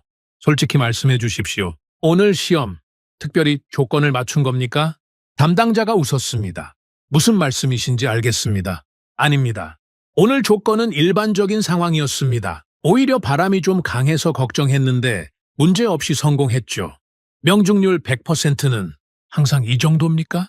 모든 시험에서 90% 이상이었습니다. 오늘은 특히 좋은 결과가 나왔지만 평소에도 큰 차이는 없습니다. 저는 잠시 말을 잃었습니다. 이건 정말 대단한 겁니다. 담당자가 고개를 끄덕였습니다. 감사합니다. 저희도 많은 노력을 기울였습니다. 미국이 60년간 실패한 걸 한국이 해냈어요. 어떻게 이게 가능했습니까? 담당자가 잠시 생각하더니 대답했습니다. 저희는 다른 길을 선택했습니다. 미국처럼 크고 강한 무기를 만들려고 하지 않았죠. 대신 작고 정확한 무기를 만들었습니다. 저희가 잘하는 방식으로요. 반도체, 광학, 정밀 제조. 네, 이미 가지고 있는 강점을 활용한 겁니다. 저는 고개를 끄덕였습니다. 제가 분석한 내용과 일치했죠. 그리고 한 가지 더요. 담당자가 덧붙였습니다. 저희는 절박했습니다. 절박하다고요? 한국은 휴전선 바로 아래에 있는 나라입니다. 적의 위협이 항상 존재하죠. 저희에게 방공은 선택이 아니라 필수입니다. 언젠가 만들면 좋겠다가 아니라 지금 당장 필요하다였습니다. 저는 그 말을 듣고 가슴이 먹먹해졌습니다. 그래서 더 빨리 움직인 거군요. 네. 저희는 실험하지 않습니다. 배치합니다. 그 문장이 머릿속에 깊이 박혔습니다. 실험하지 않는다. 배치한다. 저는 시험장을 떠나 숙소로 향했습니다. 차 안에서 창밖을 바라보며 생각에 잠겼죠. 내가 본 게 진짜였어. 100% 명중률, 2초마다 격추, 소음 없음, 섬광 없음, 보이지 않는 빛이 드론을 떨어뜨리는 광경. 그건 전쟁이 아니라 마술 같았습니다. 하지만 마술이 아니었죠. 기술이었습니다. 한국이 만들어낸 기술. 숙소에 도착해서 저는 바로 노트북을 켰습니다. 보고서를 업데이트해야 했거든요. 키보드를 두드리기 시작했습니다. 2024년 11월 한국 레이저 대공무기 실전 시험 참관 보고 결과 소형 무인기 24대 중 24대 격추 명중률 100%. 분석 한국 레이저 무기는 실험 단계를 넘어 실전 배치가 가능한 수준에 도달했음. 명중률, 발사 속도, 운용 안정성 모두 예상을 상회함. 저는 잠시 멈추고 생각했습니다. 그리고 마지막 문장을 썼죠. 결론 한국은 세계 최초로 레이저 대공무기를 실전 배치하는 국가가 될 것임. 이는 현대전의 패러다임을 근본적으로 바꿀 것으로 예상됨. 저는 노트북을 닫고 창밖을 바라봤습니다. 한국의 밤하늘이 보였습니다. 별이 떠 있었죠. 워싱턴에서는 보이지 않던 별이요. 저는 혼자 중얼거렸습니다. 나는 오늘 전쟁이 바뀌는 걸 봤다. 소리는 없었습니다. 빛도 없었습니다. 다만 드론이 떨어졌습니다. 그리고 세상이 바뀌기 시작했습니다. 워싱턴으로 돌아온 건 3일 후였습니다. 비행기에서 내리자마자 저는 국방부로 향했습니다. 보고할 게 있었거든요. 직접 눈으로 본 것을 말해야 했습니다. 회의실에는 지난번과 같은 사람들이 앉아 있었습니다. 밀러 차관보, 군 장성들, 방산업체 임원들, 저를 과장이라고 비난했던 그 사람들이었죠. 저는 단상에 섰습니다. 프로젝터에 사진을 띄웠죠. 한국 시험장에서 찍은 사진이었습니다. 직접 다녀왔습니다. 밀러 차관보가 물었습니다. 결과가 어땠습니까? 저는 심호흡을 했습니다. 명중률 100%였습니다. 회의실이 술렁였습니다. 방산업체 임원 한 명이 끼어들었죠. 100%요? 그게 가능합니까? 직접 봤습니다. 24대의 소형 드론이 접근했고 24대 전부 격추됐습니다. 한 대도 놓치지 않았습니다. 임원의 얼굴이 굳어졌습니다. 조건이 특별히 좋았던 거 아닙니까? 실험실 같은 환경에서. 아닙니다. 바람도 있었고 습도도 높았습니다. 일반적인 야외 조건이었습니다. 저는 다음 사진을 띄웠습니다. 격추된 드론 잔해 사진이었죠. 이건 제가 직접 수거한 잔해입니다. 엔진 부분이 녹아 있었습니다. 레이저가 정확하게 가장 취약한 부분을 타격한 겁니다. 회의실이 조용해졌습니다. 아무도 반박하지 않았죠. 밀러 차관보가 천천히 물었습니다. 콜드웰 박사, 당신의 결론은 뭡니까? 저는 프로젝터를 끄고 참석자들을 둘러봤습니다. 제 결론은 간단합니다. 한국이 해냈습니다. 미국이 60년간 실패한 것을 한국이 성공시켰습니다. 방산업체 임원이 불편한 표정을 지었습니다. 그래서 어쩌자는 겁니까? 한국이 우리보다 낫다고 인정하자는 건가요? 저는 고개를 저었습니다. 인정하자는 게 아닙니다. 배우자는 겁니다. 뭘요? 접근 방식을요? 한국은 우리와 다른 길을 갔습니다. 크고 강한 무기 대신 작고 정확한 무기를 만들었죠. 그리고 성공했습니다. 우리도 그 방식을 연구해야 합니다. 회의가 끝난 후 밀러 차관보가 저를 따로 불렀습니다. 콜드웰 박사, 잠깐 얘기합시다. 우리는 복도를 걸으며 대화했습니다. 솔직히 말해 주십시오. 한국 레이저가 정말 그 정도입니까? 저는 고개를 끄덕였습니다. 그 정도가 아닙니다. 그 이상입니다. 어떤 의미입니까? 저는 잠시 생각을 정리했습니다. 제가 본 건 블록 1입니다. 소형 드론 요격용이죠. 그런데 한국은 이미 다음 단계를 준비하고 있습니다. 다음 단계요? 블록 2입니다. 더 높은 출력의 레이저로 미사일을 요격하는 시스템이죠. 그 다음에는 블록 3가 있습니다. 전투기나 위성까지 대응할 수 있는 수준입니다. 밀러 차관보의 표정이 심각해졌습니다. 그게 가능합니까? 기술적으로는 가능합니다. 출력만 높이면 됩니다. 현재 블록 1이 30kW 수준인데 블록 2는 100kW 이상을 목표로 하고 있다고 합니다. 100kW면 미사일 요격이 가능한 수준입니다. 그리고 더 높아지면 전투기도 위협할 수 있죠. 밀러 차관보가 한숨을 쉬었습니다. 이건 우리가 생각했던 것보다 훨씬 심각한 문제군요. 저는 고개를 끄덕였습니다. 맞습니다. 그래서 제가 긴급 보고를 올린 겁니다. 사무실로 돌아온 저는 책상에 앉아 생각에 잠겼습니다. 한국에서 본 것이 머릿속을 떠나지 않았습니다. 소리 없이 떨어지는 드론들, 100% 명중률, 2초마다 한 대씩 격추. 그건 무기가 아니었습니다. 방패였죠. 완벽에 가까운 방패. 토마스가 노크도 없이 들어왔습니다. 잭 회의 어땠어요? 조용했어요. 조용했다고요? 반박하는 사람이 없었어요. 사진 보여주니까 다들 입을 다물더군요. 토마스가 웃었습니다. 그 방산업체 임원들도요? 네. 과장이라고 하던 사람들이 아무 말도 못했어요. 저는 의자에 기대 앉으며 말했습니다. 토마스, 제가 한국에서 뭘 깨달았는지 아세요? 뭔데요? 한국은 기술을 만든 게 아닙니다. 무슨 말이에요? 레이저 무기를 만들었잖아요. 저는 고개를 저었습니다. 기술은 수단이에요. 한국이 진짜로 만든 건 따로 있습니다. 뭔데요? 저는 천천히 대답했습니다. 기준입니다. 기준이요?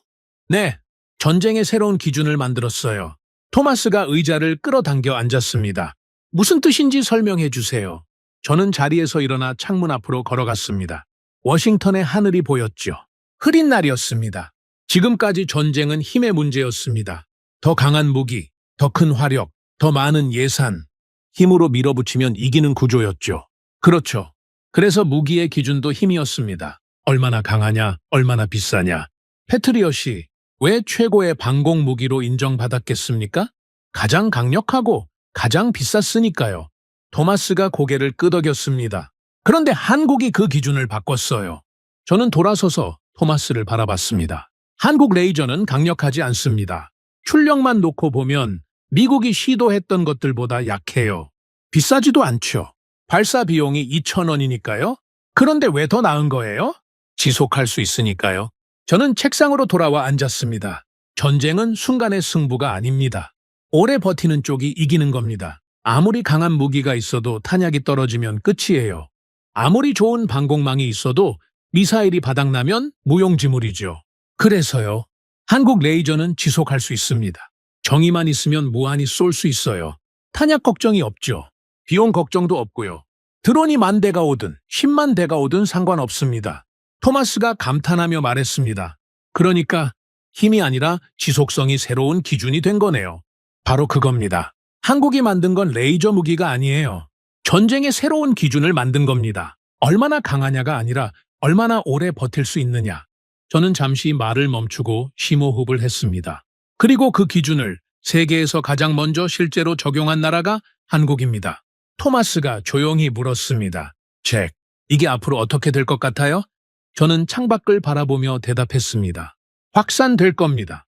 한국이 성공했으니까 다른 나라들도 따라오겠죠. 미국도, 이스라엘도, 중국도 모두가 레이저 무기를 만들려고 할 겁니다. 그럼 한국의 우위가 사라지는 거 아닙니까? 저는 고개를 저었습니다.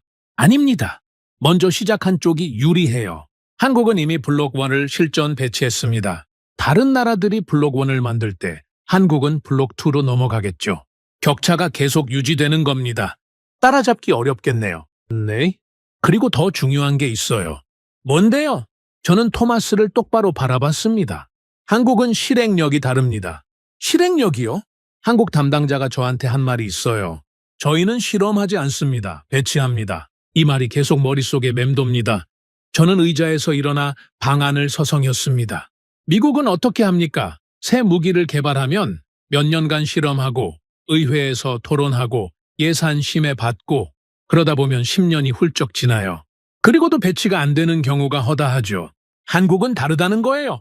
네, 한국은 일단 만듭니다. 그리고 씁니다. 토론보다 적용이 먼저예요.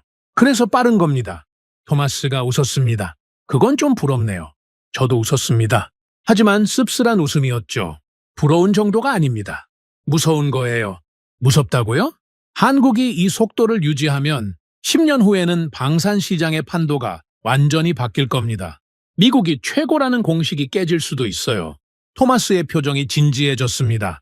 그 정도입니까? 그 정도입니다. 저는 창밖을 바라보며 말을 이었습니다. 토마스, 미래의 하늘을 상상해 보세요. 레이저 방공망이 거미줄처럼 얽혀있는 하늘을요. 거미줄이요? 네, 도시마다 레이저 시스템이 배치되어 있습니다. 드론이 뜨는 순간 격추당하죠. 미사일이 날아오면 공중에서 녹아내립니다. 전투기도 함부로 접근하지 못해요. 토마스가 상상하듯 눈을 가늘게 떴습니다. 그런 세상이 오면 전쟁 자체가 불가능해지는 거 아닙니까? 불가능까지는 아니겠지만 매우 어려워지죠. 적어도 공중 공격은 효과를 잃습니다. 저는 돌아서서 토마스를 바라봤습니다. 그리고 그런 미래를 가장 먼저 실현할 나라가 한국입니다. 블록 1으로 드론을 맞고, 블록 2로 미사일을 맞고, 블록 3로 전투기를 맞고, 단계별로 하늘을 장악해 나가는 거죠. 토마스가 한숨을 쉬었습니다. 대단하네요. 진짜 대단해요. 저는 책상에 앉아 노트북을 열었습니다. 마지막 보고서를 써야 했거든요. 토마스, 저 좀 혼자 있어야겠어요. 정리할 게 있어서. 알겠어요.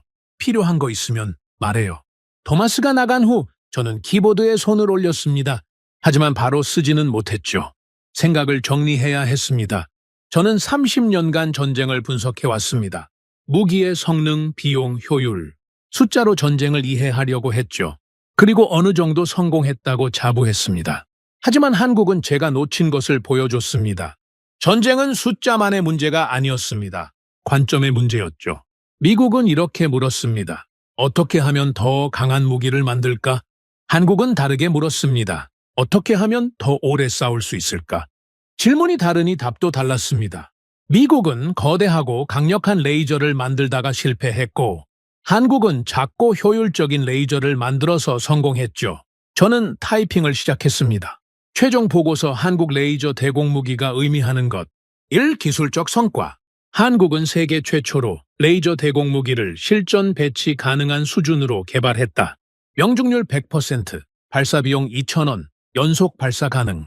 이는 기존 방공체계의 한계를 근본적으로 극복한 것이다. 2. 전략적 함해. 한국 레이저의 등장은 전쟁 경제학의 패러다임을 바꾼다.